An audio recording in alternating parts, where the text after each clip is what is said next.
Palliative care പ്രവർത്തനം പാഠ്യപദ്ധതിയുടെ ഭാഗമാക്കി മാറ്റി മുഴുവൻ കുട്ടികൾക്കും അതിന്റെ പരിശീലനം നൽകി സമൂഹത്തിനാകെ മാതൃകയാവുകയാണ് ഒരു വിദ്യാലയം. ചാത്തമംഗലം പഞ്ചായത്തിലെ ദയാപുരം റെസിഡൻഷ്യൽ സ്കൂളിലാണ് ഇത്തരത്തിൽ 600ഓളം കുട്ടികൾക്ക് സാന്ത്വന പരിചരണം പഠന പ്രക്രിയയുടെ ഭാഗമാക്കി പരിശീലനം നൽകിയത്. പുതുതലമുറയിൽ സ്നേഹവും കരുണയും സഹാനുഭൂതിയുമൊക്കെ കുറഞ്ഞു വരുന്നു എന്ന് സമൂഹം ഒന്നടങ്കം വിലപിക്കുന്ന വർത്തമാനകാലത്താണ് വാർദ്ധക്യമോ രോഗമോ കൊണ്ട് കഷ്ടപ്പെടുന്നവരെ പരിചരിക്കാനുള്ള മനോഭാവവും കഴിവും ദയയും കുട്ടികളിലും സമൂഹത്തിലും വളർത്തിയെടുക്കുക എന്ന ലക്ഷ്യത്തോടെ ദയാപുരം റെസിഡൻഷ്യൽ സ്കൂളിൽ ആരംഭിച്ച സവിശേഷമായ ഒരു പദ്ധതി ശ്രദ്ധ നേടുന്നത്. കോഴിക്കോട്ടെ ഇൻസ്റ്റിറ്റ്യൂട്ട് ഓഫ് പാലിയേറ്റീവ് മെഡിസിനുമായി ചേർന്ന് ദയാപുരം സ്കൂൾ കഴിഞ്ഞ ഒരു വർഷമായി കുട്ടികൾക്ക് പാലിയേറ്റീവ് കെയറിൽ ശാസ്ത്രീയ പരിശീലനം നൽകി വരികയാണ്. ഈ വിദ്യാലയത്തിലെ 6, 7, 8 ക്ലാസ്സുകളിൽ പഠിക്കുന്ന 621 കുട്ടികൾക്കാണ് ഇന്ത്യയിൽ തന്നെ ഇതാദ്യമായി പഠന പദ്ധതിയുടെ ഭാഗമായി സാന്ത്വന പരിചരണത്തിൽ പരിശീലനം ലഭിക്കുന്നത്. കുട്ടികളിൽ ദയയുടെ ആവശ്യവും സാമൂഹിക അവബോധവും സംവേദനക്ഷമതയും വളർത്തുന്ന നിരവധി സെഷനുകളിലൂടെയും പാലിയേറ്റീവ് കെയർ പ്രായോഗിക പാഠങ്ങളിലൂടെയുമാണ് കോഴ്സ് ആവിഷ്കരിച്ചിരുന്നത്. കമ്പാഷനേറ്റ് കെയർ കോഴ്സ് എന്ന് പേരിട്ടിരിക്കുന്ന ഈ പഠന പദ്ധതിയിലൂടെ പരിശീലനം പൂർത്തിയാക്കിയ പ്രഥമ ബാച്ച് കുട്ടികൾക്കായി വിദ്യാലയത്തിൽ അനുമോദന ചടങ്ങൊരുക്കി. അട്ടപ്പാടിയിലെ doctor APJ Abdul Kalam tribal school സ്ഥാപക ഡോക്ടർ ഉമാ പ്രേമൻ ചടങ്ങിൽ മുഖ്യാതിഥിയായിരുന്നു. ദയാപുരത്ത് നടക്കുന്ന ഈ പ്രവർത്തനം ഇന്ത്യയിലെ എല്ലാ വിദ്യാലയങ്ങളിലും വ്യാപിപ്പിക്കേണ്ടതാണെന്ന് അവർ പറഞ്ഞു. പല നാടുകളിലും ജീവിച്ച് റിട്ടയർമെൻറ്റ് ലൈഫിൽ നാട്ടിൽ വന്ന് അല്ലെങ്കിൽ ഗവൺമെൻറ് ജോലിയിൽ നിന്ന് റിട്ടയർഡ് ആകുമ്പോൾ ചെയ്യാൻ പറ്റിയ ഒരു പണിയായിട്ടും ചെയ്യാൻ പറ്റിയ ഒരു സേവനമായിട്ടും ആളുകൾ കാണുന്ന പെയിൻ ആൻഡ് പാലിയേറ്റീവ് ഏറ്റവും അർഹമായ നിങ്ങൾ തന്നെയാണ്. കൊച്ചു കുട്ടികളിൽ അത് മനസ്സിലാക്കിയാൽ വേറൊരാൾ പെയിൻ ആൻഡ് പാലിയേറ്റീവ് പറഞ്ഞ് നമ്മുടെ വീടുകളിൽ വരേണ്ട ആവശ്യം ഉണ്ടാവില്ല. നമ്മുടെ അച്ഛനെയും അമ്മയെയും മുത്തശ്ശനെയും നമ്മുടെ വീട്ടിൽ അങ്ങനെ വരുന്നവരെയും അടുത്ത വീട്ടിൽ വരുന്നവരെയും നോക്കാനുള്ള മനസ്സ് നമുക്ക് തന്നെ ഉണ്ടാവും.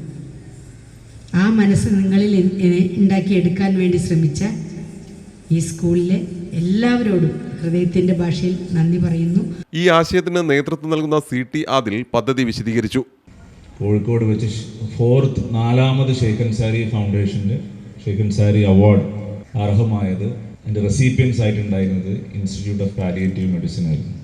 സോഷ്യൽ വർക്കിന്, ആതുര സേവന രംഗത്ത്, ജീവകാരുണ്യ പ്രവർത്തനങ്ങൾക്ക് ഏറ്റവും നല്ല രീതിയിൽ പ്രവർത്തിച്ചു വരുന്ന മാതൃകാ സ്ഥാപനമായ അതിൻ്റെ സ്ഥാപനവും അതിൻ്റെ വോളണ്ടിയേഴ്സും അതിന് നേതൃത്വം നൽകി വരുന്ന ഡോക്ടർ സുരേഷ് കുമാറും അവരുടെ മറ്റു അംഗങ്ങളും ആ ബന്ധം അന്ന് തുടങ്ങി.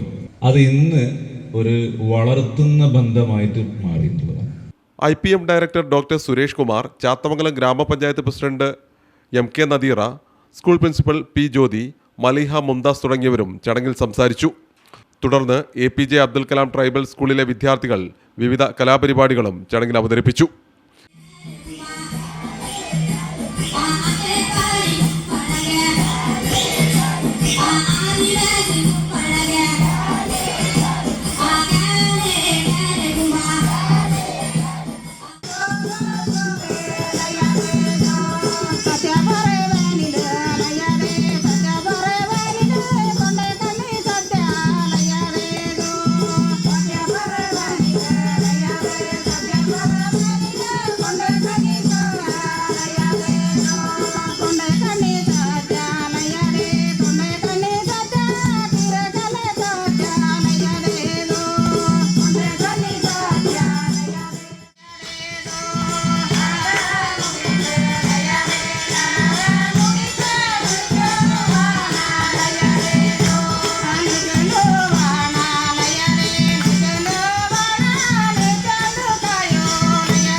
CTV പ്രാദേശിക വാർത്ത മുക്കം.